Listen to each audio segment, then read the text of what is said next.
O que nós comemoramos no dia 31 de outubro? Não é o Halloween? Pois é. Hoje em dia, nós vemos igrejas fazendo Elohim. Né? O Halloween gospel lá nos Estados Unidos, isso já está acontecendo, eu ouvi falar hoje. E muitas igrejas fazem o Halloween cristianizado, né? Só que isso é uma mancha na história do cristianismo, porque antes do Halloween, o cristão deveria olhar para a reforma protestante. No dia 31 de outubro, nós comemoramos 502 anos da reforma protestante. E eu gostaria de começar esse tempo perguntando para você: quantos aqui já ouviram falar da reforma protestante? Levanta a mão. Ok. Eu vou aprofundar um pouco mais as perguntas, tá? Quantos sabem definir quais são os 5 ensinamentos principais da reforma? Levante uma de suas mãos. Nós cantamos 2, se você prestou atenção nas músicas. Bom, então estamos aprofundando as perguntas. Terceira pergunta. Quem sabe dizer por que a reforma protestante aconteceu? Levanta uma de suas mãos. Você conseguiria definir qual a distinção entre os protestantes, especialmente os batistas, e os católicos romanos? Ok. É por isso que nós temos esse tempo agora. Eu quero dividir o meu tempo em 4 partes. Primeiro, falar sobre o contexto da reforma protestante. Pode passar, Bruna? Então, quando, como e por que a reforma protestante aconteceu. Segundo, apresentar o conteúdo principal que a reforma protestante pretendia defender. São 5 solas, nós já falaremos sobre eles. Terceiro, mostrar como a Igreja Católica Romana reagiu à reforma, a chamada contra-reforma. E por fim, sugerir algumas lições relevantes de tudo isso para a igreja hoje, no século XXI. O que tem a ver uma história de 502 anos na nossa vida? Ok? 4 movimentos nessa noite. Vamos para a primeira parte, então. O contexto da reforma. Os historiadores, eles encaixam, pode passar, a era medieval dentro do período do ano 600 depois de Cristo até 1517 depois de Cristo. Então nós temos aí, eu vou dividir o meu argumento nessa primeira parte em 3 partes menores. Primeiro falando sobre a igreja medieval. O que aconteceu nessa época? Com a queda do Império Romano, que foi aquele império que dominou os judeus, no Novo Testamento nós vemos isso acontecendo, o Império Romano durou pouco tempo. Ou melhor, depois de Cristo, pouco tempo. Alguns séculos depois, os bárbaros, mais especificamente no século V, eles invadiram o mundo romano e começaram a conquistar Roma e todos os impérios que estavam debaixo de Roma. Então, o mundo todo naquela época, conhecido, começou a perder todas as suas estruturas principais. Então nós vimos a política ruindo, nós vimos a economia sendo destroçada, as estruturas sociais, as estruturas morais, as estruturas intelectuais. E isso deixou uma lacuna. Lembra que os bárbaros eram chamados assim porque eram homens rudes, homens sem cultura, pelo menos para o mundo romano naquela época. Então, isso deixou lacunas em todas essas áreas. E aí que entra a Igreja Católica Romana. Ela se aproveita do espaço deixado pela queda de Roma. E sobre esse período, tem um autor que diz o seguinte, pode passar, Bruna. À medida que a igreja crescia, esse autor, James Ekman, ele diz, à medida que a igreja crescia em influência e poder, tornou-se, porém, corrupta e ineficiente. Segundo os historiadores, o catolicismo romano, como instituição, ele começou com a indicação de um homem chamado Gregório como bispo em Roma. Isso lá por volta de 590 depois de Cristo. Nessa época o cristianismo já não era mais perseguido, o cristianismo era denominado a religião predominante do Império Romano, então todos eram convocados a serem cristãos. Era algo terrível, você tinha todo tipo de gente dentro de uma igreja. E quem mandava na igreja não era mais a escritura, mas eram os papas, junto com os imperadores. Quando esse camarada Gregório assume o papado, na verdade ele se recusou a ser chamado de papa. Ele foi o primeiro a ser reconhecido como papa, que significa pai. Então todas as igrejas da região chamavam Gregório de pai. Pai, você nos orienta a teologia, nos orienta o que fazermos. E Gregório acabou sendo aquele que institui o governo papal, mesmo rejeitando ser chamado de papa. Então isso marca o início da igreja medieval, do período medieval da igreja. E assim todos os principais bispos, principais pastores de todo o Ocidente, de todas as igrejas do Ocidente, vinham até Gregório em Roma para pegar instruções dele, orientação de liderança de Gregório. E foi ele quem padronizou a liturgia. Quem sabe o que é liturgia? Liturgia é a ordem de culto, aquilo que acontece no momento do culto. Então Gregório padroniza a liturgia e a teologia da Igreja Católica Romana. Lembra que católico é uma palavra positiva. A gente hoje no Brasil vê católico, não, eu não sou católico. Católico significa universal. Então Igreja Católica é a igreja de todos os crentes no mundo todo. Era assim que a igreja era chamada, uma só igreja, a Igreja Católica. Então, só que Gregório começa a colocar distintivos na Igreja Católica, que ela acaba se tornando a Igreja Católica Romana. E o que Gregório coloca na igreja?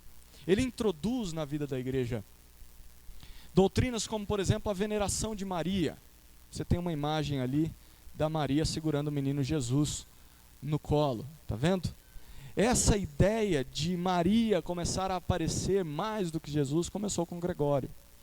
Ele foi quem introduziu a doutrina do purgatório. Ontem na reunião de homens nós falamos sobre o purgatório, né, Zé? Foi Gregório. Gregório que disse, olha, o purgatório é um lugar onde as pessoas vão depois de morrer para purgar todos os seus pecados. E aí então, depois de pagar por esses pecados no purgatório, a pessoa vai para o céu, ela é salva. É Gregório quem introduz isso na teologia da igreja. Gregório também introduz a transubstanciação. O que é isso? É o conceito de que no momento da ceia, o vinho se torna o sangue de Cristo, real. E o pão se torna o corpo de Cristo. É por isso que você não pode morder a hóstia, porque se você morder, você está machucando Jesus. É Gregório quem introduz isso na Igreja Católica, lá em 500 e tanto. E Gregório também que introduz a oração aos santos falecidos.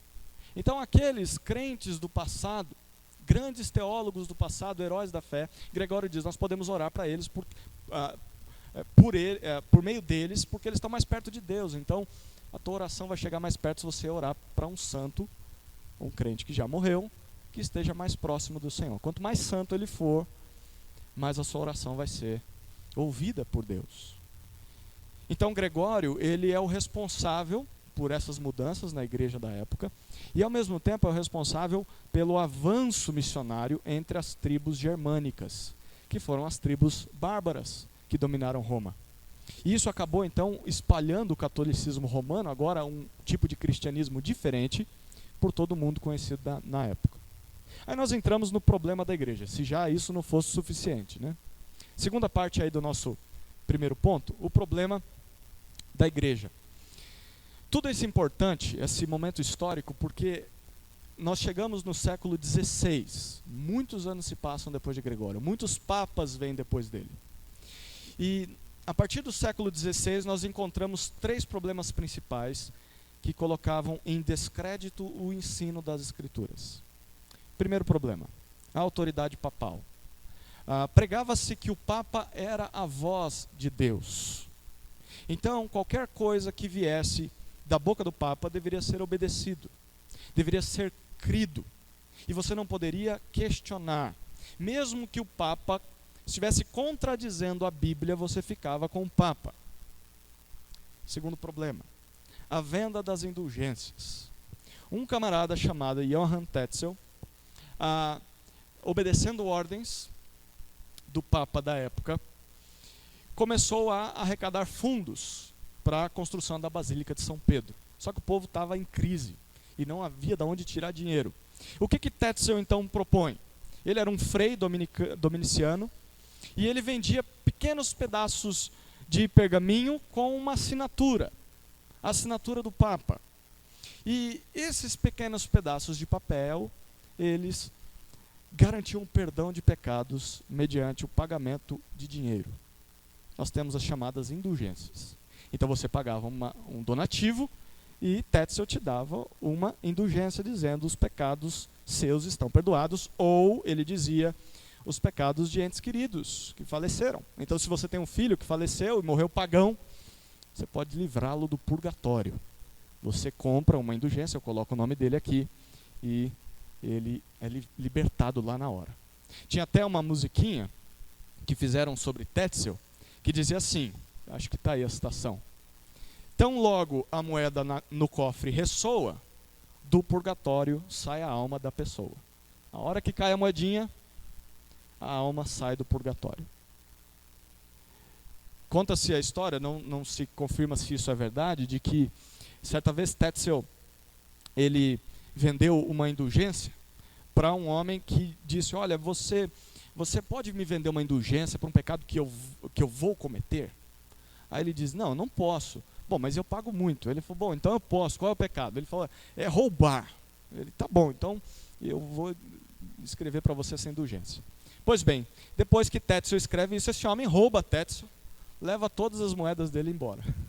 Bom, você já me perdoou, então está garantido aqui o perdão dos meus pecados. Pois é, era assim que a salvação era alcançada naquela época, mediante o pagamento de indulgências, ou pelo menos é assim que se ensinava para as pessoas.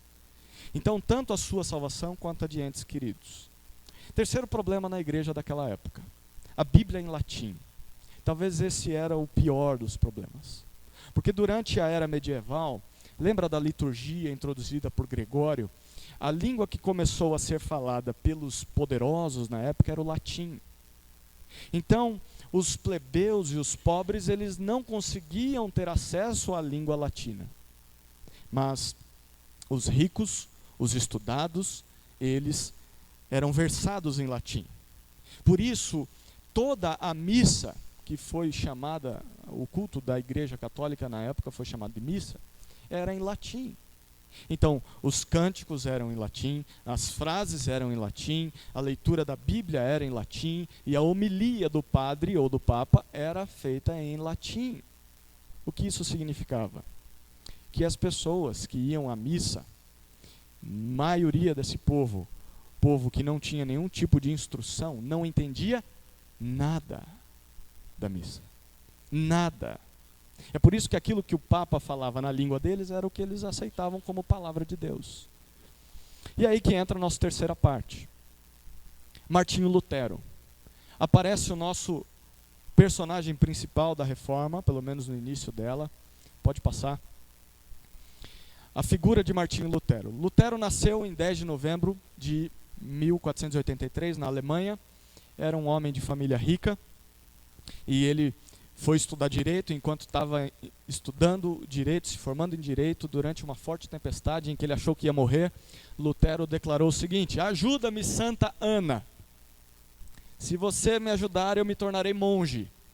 E diz ele que por um milagre a tempestade parou e ele foi liberto daquela catástrofe. Então ele foi estudar. Em 1505 ele passou a morar em um monastério, começou a estudar a Bíblia. E Lutero foi um religioso bem rigoroso. Mas a motivação desse homem estava no fato do medo do juízo de Deus. Então, o que Lutero fazia? Ele se esforçava o máximo que podia para encontrar o favor de Deus. Então, ele se flagelava, ele impunha a si mesmo castigos, ele deixava de comer, de beber muitas vezes. Mas mesmo depois de tanto autoflagelo, esse homem reconhecia: eu não tenho paz, mesmo me castigando. Quem me garante que Deus não vai me punir mesmo depois de fazer esses sacrifícios. Então, para Lutero, Deus, ele escrevia, não era o seu salvador. Deus era o seu juiz, aquele que o condenava. Ele se formou como doutor em teologia, e aí ele passou a dar aulas de Bíblia na Universidade de Wittenberg, e foi nessa universidade, estudando e ensinando a Bíblia sequencialmente, especialmente o livro de Romanos, que Lutero encontrou a paz que ele tanto procurava.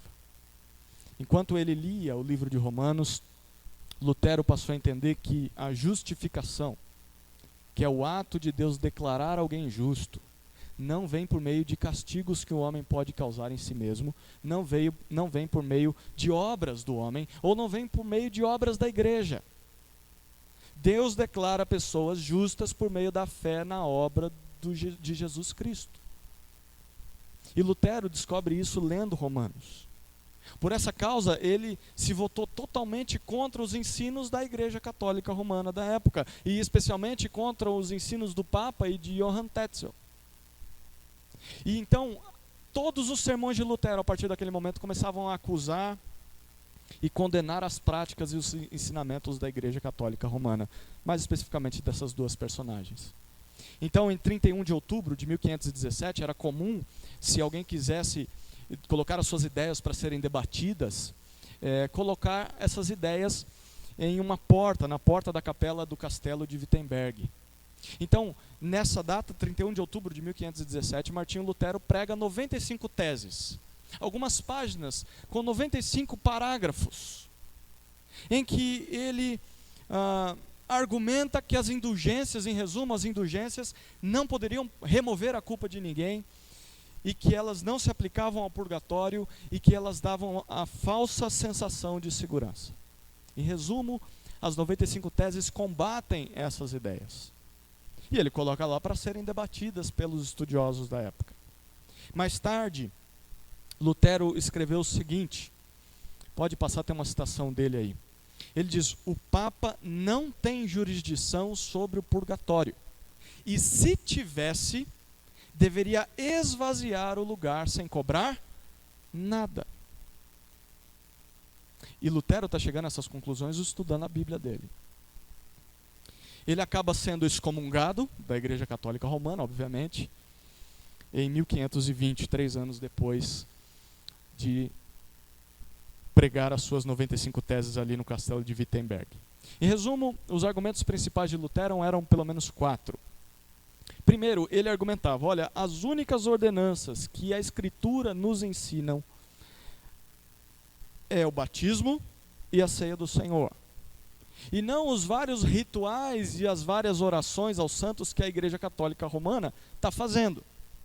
Segundo argumento, na ceia do Senhor não existe a transubstanciação. O pão e o vinho não se transformam literalmente no corpo e no sangue de Cristo. Terceira defesa de Lutero: a justificação vem apenas pela fé na obra de Jesus Cristo e não pelos méritos humanos. E por isso, o quarto argumento dele é que as obras não tinham peso nenhum para trazer a salvação de alguém. Então, um ano depois de ser excomungado, 1521, Lutero foi convocado pelo imperador Carlos V a responder às acusações da Igreja Católica Romana, sob pena de morte. E essa reunião foi chamada de Dieta Imperial de Worms. Worms era o local onde eles se reuniam. E Lutero foi chamado então para renunciar aos seus escritos e se retratar diante dos líderes da igreja. E Lutero vai. Só que Lutero, diante todas aquelas autoridades da Igreja Católica Romana, ele diz o seguinte, ele ergue com o dedo em riste, e pode passar, Bruna, nós temos uma citação dele daquela época. A não ser que seja convencido pelo testemunho da Escritura, minha convicção vem das Escrituras às quais me reporto, e minha consciência está presa ou cativa à palavra de Deus. Nada consigo quero retratar, porque é difícil, maléfico e perigoso agir contra a consciência. Deus que me ajude. Amém. Esse homem se mantém irredutível. Eu vou ficar com as Escrituras, a menos que vocês me provem o contrário. com as Escrituras. Então, por causa dessa resposta, a vida de Lutero passou a ser ameaçada. Então, os seus amigos o sequestram. Lutero era bem doidão. E ele queria ficar lá para enfrentar. Mas os amigos de Lutero tiram ele de lá, levam ele para o castelo de Wartburg. Eu não sei falar essa palavra. E ali Lutero traduz, ele fica um tempo ali, traduz o Novo Testamento, e foi providência de Deus que ele fosse encarcerado por seus amigos lá. Porque lá ele traduz o Novo Testamento do grego diretamente para o alemão, enquanto a reforma está se espalhando por todo o restante da Alemanha, sozinha. E cidades inteiras passaram a retirar as estátuas dos seus santos das igrejas. Igrejas inteiras passaram a abolir as missas. E tinham fiéis que expulsavam os sacerdotes católicos dos seus templos. E diziam: sumam daqui, nós queremos Bíblia. Chega desse tipo de ensinamento para nós. E Lutero fica um ano nesse castelo, e depois ele volta para Wittenberg, onde ele ensina e prega até o final da sua vida. Nessa época, a Igreja Católica Romana já não tinha mais tanta força para matá-lo. Em 1525, Lutero se casa com uma ex-freira, chamada Catarina von Bora, que poderia ser traduzido como Catarina, vamos embora, né? Vamos casar, Catarina. Você era freira, eu era padre. E eles têm 6 filhos. E Lutero escreve até o final da sua vida. Entre esses escritos dele, nós temos livros de teologia, nós temos sermões, que se tornaram comentários de livros bíblicos, porque as pessoas que ouviam ele iam anotando. E ele compôs músicas também. E como pastor, Lutero procurava um método pelo qual a palavra de Deus pudesse permanecer no coração do povo. E o que ele fez? Ele fazia isso por meio de hinos e cânticos. Lutero modificou algumas melodias. E muitas vezes ele nem modificou as melodias que os bárbaros cantavam, ele simplesmente tirou a letra deles e colocou letras que expressavam verdades da palavra de Deus. E aí ele transforma hinos pagãos, cânticos pagãos, em hinos de adoração a Deus com Bíblia pura. E dois desses cânticos é Castelo Forte, você já ouviu falar, nós temos no HCC, e Num Berço de Palhas. Os dois mais famosos, um dos dois mais famosos de Lutero. E essa foi a revolução que a convicção desse homem, que ele tinha das Escrituras, causou em toda a Alemanha e depois causa no mundo inteiro. E vários outros nomes importantes da Reforma surgiram após Lutero. Se nós tivéssemos mais tempo, eu poderia falar um pouco mais sobre cada um deles. Nós temos Ulrico Zwinglio, nós temos João Calvino, nós temos John Knox, nós temos William Tyndale, dentre tantos outros reformadores que surgem pós-Lutero. Há alguns pré-reformadores que falaram antes dele, mas após dele vieram inúmeros reformadores. Essa primeira parte, a história da reforma. Segunda parte, nós vamos falar sobre o conteúdo da reforma. A grande pergunta que os reformadores, que eram aqueles homens, os teólogos da reforma pós-Lutero, os reformadores levantavam e tentavam responder é a seguinte: como o homem pode ser salvo? Como o homem pode ser salvo? Esse era o âmago da tese de Lutero. E a resposta dos reformadores foi resumida em 5 pilares. Depois de anos de história, eles juntaram tudo isso em 5 partes. 5 solas, que em latim significa 5 somentes. Primeiro sola, primeiro pilar, sola Escritura. Vamos abrir nesse texto de 2 Timóteo, capítulo 3, versos 14 e 15. Esse é só um dos textos que prova o sola Escritura. Paulo diz a Timóteo: tu, porém, permanece naquilo que aprendeste e de que foste inteirado, sabendo de quem o tens aprendido. Pois desde a infância sabes as sagradas letras, que podem fazer-te sábio para a salvação pela fé que há em Cristo Jesus. O que o sola Escritura dizia? Somente a Escritura. É que o caminho de salvação ele é encontrado somente nas Escrituras. Não é encontrado no Papa, não é encontrado na tradição da igreja. A palavra de Deus é o único meio pelo qual Deus revela o plano de salvação. Nós precisamos apenas da Bíblia. Segundo pilar da reforma, solos Christus, somente Cristo. Volta uma carta aí, 1 Timóteo 2, de 3 a 6. Depois de dizer que a igreja deveria orar por todos os tipos de autoridades, Paulo diz: isso é bom e agradável diante de Deus, nosso Salvador, que deseja que todos os homens sejam salvos e cheguem ao pleno conhecimento da verdade. Porque há um só Deus e um só mediador entre Deus e os homens, Cristo Jesus, o homem. Ele se entregou em resgate por todos para servir de testemunha a seu próprio tempo. Solos Christus significa que o pecador é salvo somente pela morte de Jesus Cristo na cruz. Há apenas um homem que liga o homem a Deus, Jesus Cristo. Então, não são obras, não são méritos próprios, não são o autoflagelamento ou sacramentos, não é intercessão que santos possam fazer por nós, não são indulgências, não são sacrifícios, não são ofertas que nos salvam, mas unicamente a obra do Filho de Deus na cruz do Calvário. Solos Christus. Terceiro pilar da reforma, sola gratia, ou somente a graça de Deus. Efésios 2, 8 e 9, abra lá sua Bíblia. Diz assim: porque pela graça sois salvos, por meio da fé. E isto não vem de vós, é dom de Deus, não vem das obras, para que ninguém se orgulhe. A salvação em Cristo Jesus é oferecida para nós unicamente pela graça de Deus. Ou seja, Deus não nos salva porque nós somos merecedores. Deus não nos salva porque nós podemos contribuir com uma parte da salvação. Do tipo, Deus já fez a maior parte, é mais difícil, agora só falta você fazer a parte menor. Nada a ver. O apóstolo Paulo diz: não, Deus nos salva pelo seu grande favor. Não tem um pingo de obra em você, não tem um pingo de mérito em você.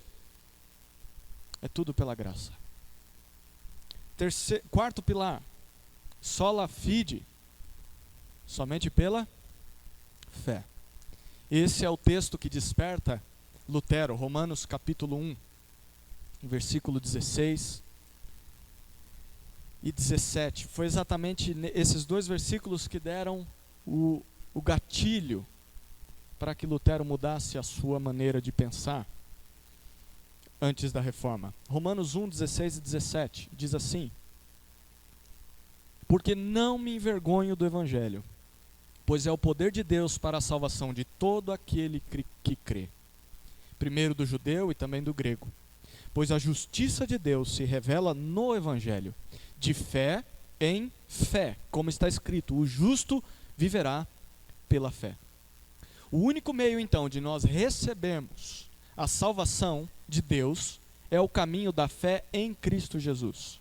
Não há nenhuma outra maneira de sermos salvos a não ser depositando a nossa confiança e a nossa esperança de perdão de pecados na obra de Cristo, do Cristo crucificado.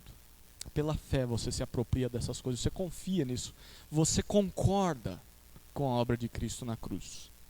E o quinto pilar da reforma, só lhe deu glória. Glória somente a Deus. Romanos 11, 33 a 36. Ó profundidade da riqueza, da sabedoria e do conhecimento de Deus!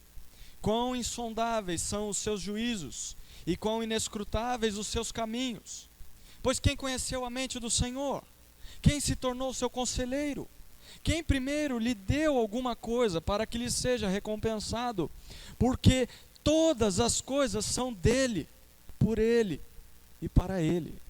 A ele seja a glória eternamente. Amém. Só lhe deu glória.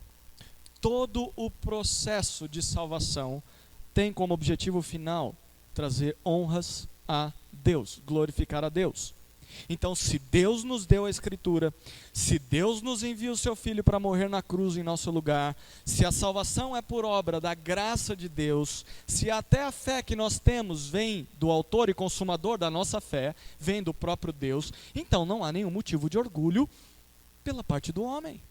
O homem não tem direito nenhum de dizer, olha, eu tive méritos na minha salvação. Não, a glória da salvação deve ser dada somente a Deus.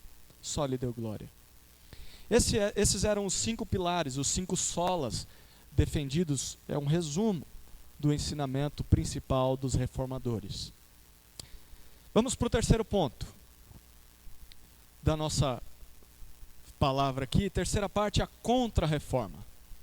Obviamente a Igreja Católica Romana não estava preparada para a reforma. Por isso a reação da Igreja Católica Romana não foi imediata. Mas com o avanço do protestantismo, foi assim que foram chamados os reformadores, os católicos ficaram na defensiva e eles precisavam responder de alguma maneira. E de uma maneira agressiva, porque eles estavam perdendo templos, eles estavam perdendo muitos seguidores, cidades inteiras para o protestantismo. Então essa resposta foi chamada de contra-reforma católica. E na contra-reforma nós temos 2 pontos importantes para lembrar aqui, para citar. O primeiro é a respeito dos jesuítas. Já ouviram falar dos jesuítas? Quem eram os jesuítas? Em 1522, um homem chamado Inácio de Loyola, ele era um grande soldado católico e ele se fere, ele é ferido em uma batalha e ele acaba então ficando preso em um quarto, acamado, e ele começa então a devorar livros religiosos naquela recuperação da saúde dele, e aí depois dessa leitura ele começa a se dedicar a Deus e à Igreja Católica Romana. Então, Inácio de Loyola, em 1534, funda a Companhia de Jesus, que seguia um modelo militar, porque ele era militar. E a Companhia de Jesus combatia os inimigos da Igreja Católica Romana. E eles foram chamados futuramente de os jesuítas, aqueles que defendem a causa de Jesus. Então a missão dos jesuítas se resumia em 3 tarefas. Primeiro, eles educavam as pessoas. Segundo, eles lutavam contra as chamadas heresias, o que eles diziam que os protestantes ensinavam. E terceiro, eles evangelizavam os povos que não tinham ouvido falar ainda do catolicismo. E por causa dos ensinamentos e das pregações dos jesuítas, eles reconquistaram o poder para a Igreja Católica Romana em muitas partes da Alemanha e em muitas partes da Europa Central. E os ataques dos jesuítas contra as heresias significavam, então, ataques contra o protestantismo. E eles usavam 2 armas para acabar com os protestantes. A primeira arma era o Índex dos Livros Proibidos. Era uma lista que eles apregoavam e pregavam em cada cidade de livros proibidos. Livros que os católicos estavam proibidos de ler, porque confrontavam a mente do fiel e confundiam a mente do fiel. Então você não pode ler esse tipo de livro. Mas isso era muito brando. E aí que entra a segunda arma dos jesuítas, que era a Inquisição. Já ouviu falar da Inquisição? A Inquisição era um tribunal religioso estabelecido em 1490, que raramente seguia um processo legal original, que se baseava na justiça e acabava torturando os seus réus. Então, o maior objetivo da Inquisição era receber uma confissão e uma retratação de crenças heréticas por parte dos seus acusados. Então, se aquele reformador, aquele protestante, ele fosse considerado culpado de ser herege contra a Igreja Católica Romana, ele enfrentava prisão ou execução. Então a corte da Inquisição raramente demonstrava misericórdia. E em países como a Itália, como a Espanha, Portugal, a Bélgica, a Inquisição foi bem sucedida em acabar com, eles chamavam de a ameaça protestante. Eles conseguiram retomar o poder em muitos países. E aí nós chegamos no segundo movimento da Contra-Reforma, que é o Concílio de Trento. O papa mais importante da Contra-Reforma foi Paulo III. Ele viveu entre 1434 e 1549. E como todos os outros papas da época, Paulo III foi um homem totalmente imoral. Se você for procurar escritos até de católicos romanos, você vai descobrir isso. Ele se esforçou muito para transformar Roma em uma cidade gloriosa, cheia de prestígio, como era lá na época do Império Romano antes dos bárbaros. Então, o Papa Paulo III, ele torna os jesuítas a autoridade legal na igreja. E ele coloca homens dedicados na liderança da Igreja Católica Romana. E ele organiza um comitê para investigar os abusos da igreja. O ato mais importante de Paulo III foi uma convocação, o Concílio de Trento, em 1545. Essa reunião, realizada ali na cidade de Trento, foi a resposta católica definitiva contra o protestantismo. Então, nesse concílio, nessa reunião, os líderes católicos mais importantes discutiram por um período de 18 anos. 18 anos eles se reuniram constantemente, num total de 25 sessões. E após essas reuniões, o concílio avaliou que o protestantismo, abre aspas, foi o resultado da ambição, da avareza e da cobiça dos bispos católicos, dos quais Lutero fazia parte. Então Lutero e todos os outros que saíram da Igreja Católica Romana, de acordo com o Concílio de Trento, saíram por ambição, por avareza e por cobiça. Portanto, em resposta aos luteranos, que foram aqueles que seguiram Lutero depois da morte dele, o Concílio de Trento, então, aboliu a venda das indulgências, porque eles diziam, o problema são as indulgências, a gente termina com elas. Eles definiram claramente as obrigações dos líderes religiosos, que era o clero, então eles limitam o aspecto de poder dos clérigos, e eles começam a criar algumas regras para o uso das relíquias, que eram os ossos de crentes do passado, eram as imagens, as estátuas dos santos mortos, né? Então eles falam, vamos ter limites, porque estava de fato se tornando aí um negócio de idolatria, né? Então a gente vai colocar algumas regras. E o que eles definiram como doutrina foi resumido na profissão de fé tridentina. Aqueles que estudaram um pouco mais de catolicismo romano já ouviram falar disso, a profissão de fé tridentina, que vem do Concílio de Trento. E essa profissão de fé defendeu a crença católica romana e hoje fornece a principal resposta teológica aos protestantes. Então, na declaração de fé tridentina, nós temos 4 pilares que hoje um católico romano praticante vai defender com unhas e dentes. E nós precisamos saber dessas coisas. Pode passar, Bruna. Primeiro, não, passamos muito, volta. Isso aí. A profissão de fé tridentina diz que os católicos romanos rejeitam a doutrina da justificação apenas pela fé. Eles afirmam que é necessário boas obras porque elas são indispensáveis para a salvação de uma pessoa.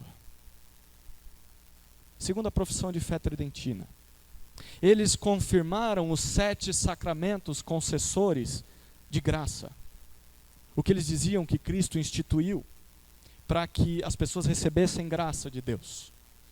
O batismo, a crisma, a comunhão, a penitência, a unção dos enfermos, as ordens e o matrimônio. Então, essas coisas são necessárias para a santificação. Eles dizem, se você não passar por esses processos, você não vai alcançar a santificação. Terceira declaração de fé da profissão tridentina. Eles afirmaram, de novo, a transubstanciação e a natureza sacrificial da missa. Ou seja, a ideia de que Cristo é morto novamente, novamente, novamente em todas as missas que acontecem na Igreja Católica Romana. Então, em todas as missas, Cristo morre de novo para perdoar os pecados cometidos naquela semana pelos fiéis. Todas as semanas ele é morto. Todas as semanas há um novo sacrifício. Se você for estudar a confissão de fé católica romana, você vai encontrar esses pilares. Então, com esse movimento, livros apócrifos, que são livros considerados como não inspirados por Deus pelos protestantes, esses livros, então, depois do Concílio de Trento, ou melhor, no Concílio de Trento, eles são incluídos na Bíblia Católica. E se você tem uma Bíblia Católica em casa, não jogue ela fora. Ela é muito útil para evangelizar um católico. Mas você vai perceber que nós temos Tobias, o livro de Eclesiástico, não é Eclesiastes, é Eclesiástico. Nós temos 1º e 2º Macabeus e outros trechos que são incluídos em alguns outros livros. Esses livros ou esses trechos foram rejeitados pelos reformadores porque eles continham erros históricos, erros geográficos, e não só isso, mas eles ensinavam doutrinas falsas e práticas diferentes das práticas ensinadas pelo restante das Escrituras, a parte inspirada por Deus. Mas, porque esses livros e esses trechos sustentavam muitas das práticas católicas, essas práticas que eram condenadas pelos reformadores, por exemplo, o purgatório, a oração pelos mortos, a salvação pelas obras. Então, o que os católicos romanos fizeram? Vamos deixar esses livros, porque isso mostra a nossa diferença para com os protestantes. Então, eles ficaram com esses livros. E em 1854, a Igreja Católica Romana extingue a Inquisição. Em 1966, isso é recente, o Index também é extinto. Aquela lista de livros que os católicos não poderiam ler. Mas a profissão de fé tridentina acabou de uma vez por todas em dividir os católicos e os protestantes e de impedir uma reconciliação dos dois. É por isso que os católicos chamam os reformados dizendo o seguinte para eles, talvez você já ouviu isso: voltem para casa, a casa é aqui, vocês saíram do caminho e aqui é o caminho de volta. Porque os católicos romanos alegam que a Igreja Católica Romana continua sendo a única igreja verdadeira e que os reformadores é que se desviaram desse trajeto. Mas perguntinha para nós aqui, será mesmo que o movimento reformado foi um erro? Será mesmo que quem se desviou do ensino bíblico foi a Igreja Reformada? Ou não foi os católicos romanos que se desviaram daquilo que os profetas e os apóstolos ensinaram nas Escrituras? Tem uma imagem aí muito interessante, você encontra na internet ela facilmente. Ela ilustra bem a ideia da história da Igreja Católica Romana. Nós temos a Igreja do Novo Testamento e aqueles primeiros anos entre os primeiros cristãos. Só que, com o passar do tempo, começando em 310, em que a reza pelos defuntos é instituída na Igreja Católica, na igreja que era a igreja do mundo todo na época. Depois nós temos o uso de velas, o culto a santos, e conforme os anos vão passando, instituição da missa como um sacramento, o culto à Virgem Maria é introduzido em 431. Nós temos a doutrina do purgatório sendo introduzida em 503 depois de Cristo. E depois você pode receber essa imagem, eu posso te passar, mas nós temos cada uma das doutrinas da Igreja Católica Romana sendo instituídas, e o que parece é que o catolicismo romano vai se desviando da fé bíblica, colocando coisas além da Escritura. E o que o movimento espiritual, promovido por Lutero e depois os reformadores, faz é trazer de volta o povo de Deus para a palavra de Deus. Então, como nós podemos perceber, na verdade, quem se desviou da doutrina bíblica não foram os reformadores, mas foi a própria Igreja Católica Romana. Por isso, na verdade, na época de Martinho Lutero, já não havia igreja institucionalizada biblicamente. Ou seja, não tinha mais igreja como instituição, porque a igreja como instituição, como crença, como organização, tinha se desviado totalmente.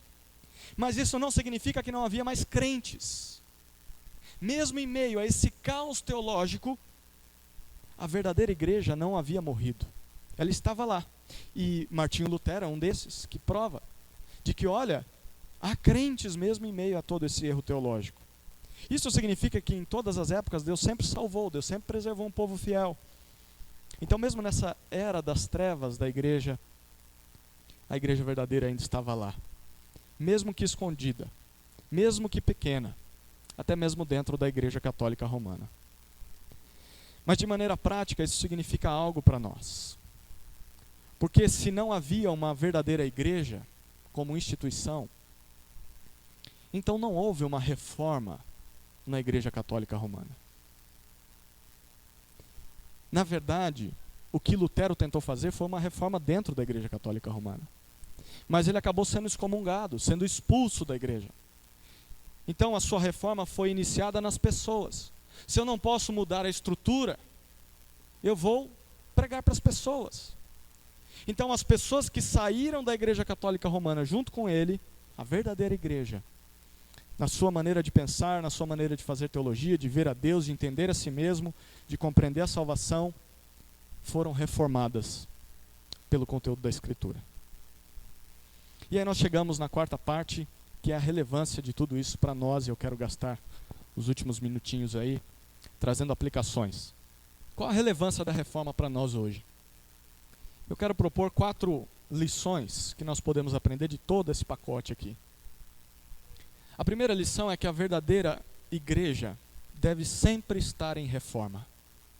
Eu não estou dizendo de reforma de prédio, reforma teológica. Aquilo que os reformadores chamavam de ecclesia reformata semper reformanda est, em latim.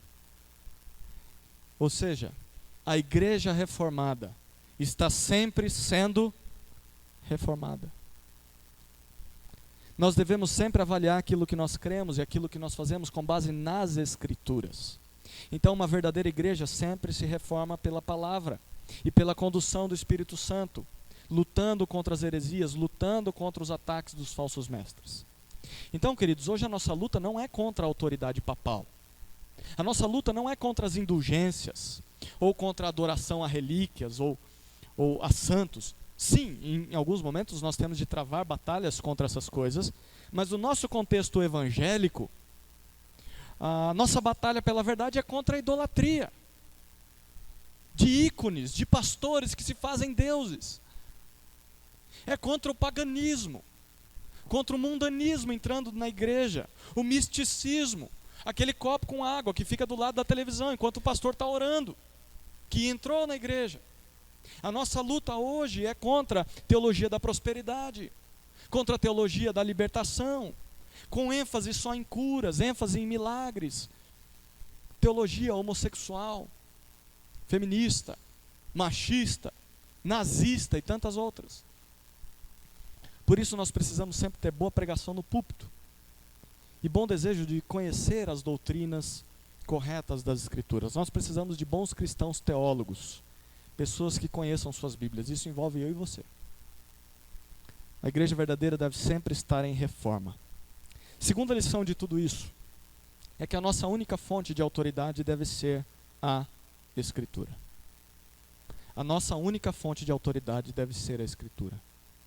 A Igreja Católica Romana centralizava a sua autoridade no Papa e na tradição, naquilo que foi passado de pessoa para pessoa. E em terceiro lugar vinha a Bíblia, como hoje ainda é. Mas os reformadores, o que eles fizeram? Eles lutaram para que a Bíblia fosse facilmente alcançada por todos, principalmente para que as pessoas tivessem acesso à verdadeira autoridade da igreja, que é Deus. Perguntinha para nós. Nós devemos rechaçar a ideia de um Papa católico romano que fala em nome de Deus? Sim ou não? Quando o Papa fala na mídia dizendo Deus está falando, nós devemos aceitar isso ou não? Não, a menos que ele cite a Escritura, não. Ok. Mas nós devemos também rejeitar qualquer apóstolo que se diz ser o representante de Deus na terra e que tem uma nova revelação de Deus para você. É a mesma coisa. Nós devemos tapar os nossos ouvidos para essas profetadas que são tanto propagadas por aí. Nós devemos parar de obedecer cegamente às regras humanas, ordenanças feitas pela igreja que não tem base bíblica. Nós devemos voltar para as Escrituras, a nossa única fonte de autoridade. Nós devemos aceitar o que a palavra mesmo diz. Toda a Escritura é inspirada por Deus e por isso é útil para ensinar, para repreender, para corrigir, para instruir em justiça. Ficarmos com a Escritura. Então, bons pastores, bons professores, bons teólogos, bons livros, eles podem cada vez mais nos explicar claramente alguns pontos obscuros da teologia, mas a fonte final de autoridade continua sendo as Escrituras. Não é porque Calvino disse, é porque a Bíblia diz. Eu fico com o que a Bíblia diz. Isso significa, então, que nós devemos sempre nos perguntar: o que a Bíblia diz sobre esse assunto? Sobre tatuagem, sobre namoro, sobre finanças, sobre casamento, sobre divórcio, conversas, sobre bebida alcoólica, relacionamentos, investimentos, música, danças, o culto, a pregação. Não é aquilo que eu quero ouvir, não é aquilo que homens estão dizendo, mas o que Deus tem a dizer sobre essas coisas. E depois de perguntarmos, a nossa obrigação então deve ser, como crentes submissos a Cristo, obedecer o que nós lemos na Escritura. Terceira lição que a reforma nos deixa é que nosso dever é batalhar pela fé que nos foi entregue de uma vez por todas. Foi isso que os reformadores fizeram. Eles enfrentaram tudo e todos por esse motivo.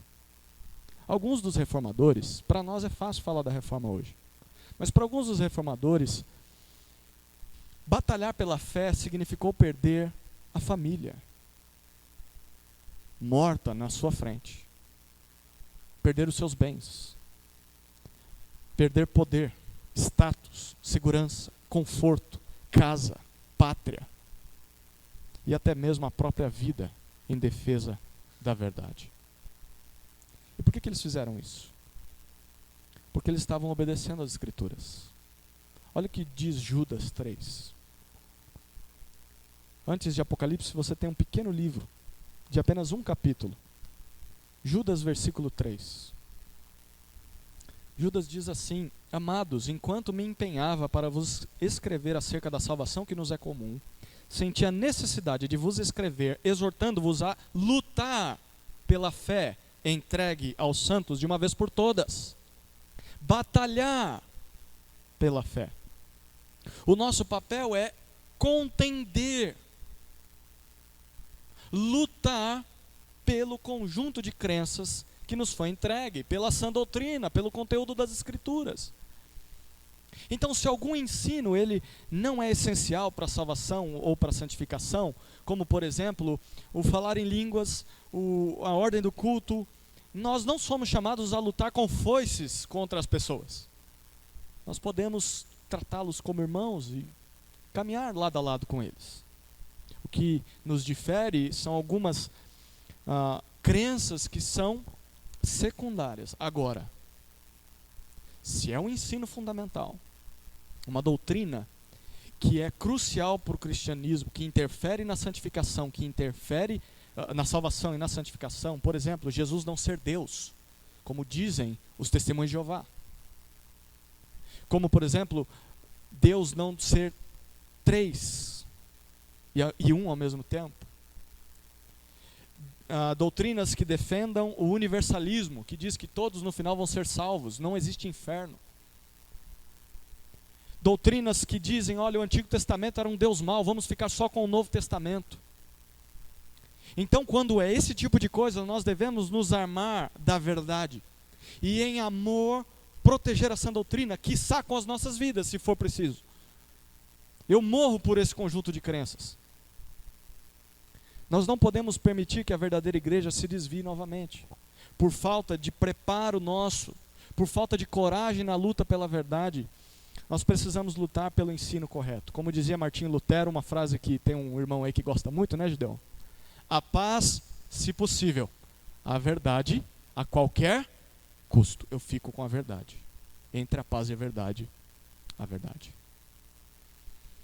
E qual a melhor maneira de se batalhar pela fé? Você precisa conhecer a doutrina. Você precisa valorizar a doutrina. Você precisa praticar a doutrina, você precisa pregar a doutrina. E dentro disso, como é que você tem se esforçado para conhecer essa doutrina? O quanto você valoriza momentos devocionais, momentos de ensino? O quanto você se afadiga em praticar o que se aprende no dia a dia? O quanto você é capaz de falar a verdade para as pessoas? Isso é batalhar pela fé. E não viver em gritarias, em discussões, em discursos, em debates inúteis na televisão, ou até brigas. Em 2017 saiu uma notícia de um pastor aposentado que matou outro pastor por discussão teológica. Matou a facadas. Isso não é batalhar pela fé. Ele entendeu errado. Última lição para concluirmos. A nossa esperança está no fato de que Cristo está edificando sua igreja e as portas do inferno não prevalecerão contra ela. É isso que o próprio Jesus disse a Pedro em Mateus 16. A igreja está sendo edificada, construída por Cristo. A igreja de Cristo. Então nem todas as hostes malignas, nem todas as forças do inferno são capazes de dominar ou serem superiores à igreja. Satanás e os seus demônios vão tentar fazer isso, mas eles não vão conseguir. Jesus disse em João 16:11 que o príncipe desse mundo já está condenado. E segundo Apocalipse, a verdadeira igreja vai reinar com Cristo por todo sempre. Por essa razão é que Satanás luta tanto. Porque ele sabe que a cada dia que passa, as promessas de Deus estão mais próximas de serem cumpridas. Então nós não devemos nos espantar com a situação caótica do nosso mundo. O mundo estar do jeito que está é só uma prova viva de que a história está caminhando para o seu fim. Jesus está às portas. Logo ele vem. Maranata, né? Já já ele está aí. Nós não podemos desanimar da batalha, porque a vitória é certa. Nós não podemos parar de vigiar e orar, nós não devemos nos misturar com o mundo, não podemos desvalorizar o corpo de Cristo. Há um texto que eu gostaria de encerrar usando ele, Hebreus 10, 24 e 25. O autor dessa carta nos exorta. Pensemos em como nos estimular uns aos outros, ao amor e às boas obras. Não abandonemos a prática de nos reunir, como é costume de alguns, mas pelo contrário, animemo-nos uns aos outros, quanto mais vedes que o dia se aproxima. Como é que você pode estimular o seu irmão a amar e a praticar o bem? Se reunindo com ele, congregando, sendo igreja. Somente assim é que nós podemos animar uns aos outros. Então, o aproximar do último dia deveria ser um motivador para nós. O mundo está indo de mal a pior. Isso deveria ser um alerta para você. Congregue. Esteja junto com outros crentes. Quanto mais você vê que o dia se aproxima, pense em como você pode estimular o seu irmão ao amor e às boas obras. E não abandone a prática de se reunir. E este congregar não envolve apenas os domingos, as quartas-feiras, os cultos oficiais. Envolve você ter um dia a dia de conversa com os seus irmãos. Visitas, piqueniques, conversas, caminhadas, cafezinhos, compras juntos, cinema. Tantas coisas nós podemos e devemos fazer juntos, quanto mais nós vemos que o dia se aproxima. Precisamos estar juntos de outros crentes para que possamos ser fortalecidos na fé. Queridos, é por meio da pregação da palavra, do serviço e do amor uns aos outros e da comunhão com Cristo que Ele tem edificado a sua igreja no mundo. Então, se você é crente no Senhor Jesus, Ele te convoca a participar desse movimento. O movimento de constante reforma da igreja de Cristo. Amém? Atenda a esse chamado e continue reformando a igreja.